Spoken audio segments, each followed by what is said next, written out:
আসলে ব্যাংকের থেকে বের হইলাম, তো দেখলাম যে আসলে আমাদের যেই সিচুয়েশন এই জায়গায় সব সরকারি কর্মকর্তাদের আহ, কি বলবো যে তারা কতটা যে কর্মবিমূঢ়, এটা আসলে না দেখলে বোঝা যায় না।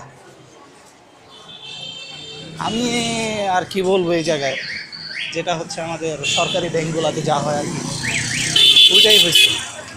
তো এদিকে অনেক অনেক অনেক আমাদের যে কাজের যে স্লো গতি, এইভাবে তো বাংলাদেশের যে সরকারি ব্যাংকগুলা তাদের অবস্থা এরকম খারাপ হওয়াটা এটা অস্বাভাবিক কিছু না, এটা স্বাভাবিক বিষয়। আর এই জন্য আমাদের সরকারকেই শুধু একা দায়ী করলে চলবে না, আমাদের কিছু সরকারি কর্মকর্তা আছে যারা এটার জন্য সবচেয়ে বেশি দায়ী। গ্রাহক নাগরিক সুবিধা যেটা সহজে তারা পাইতেছে না। তা আশা করি আপনারা সবাই ভিডিওটা দেখবেন ইনশাল্লাহ।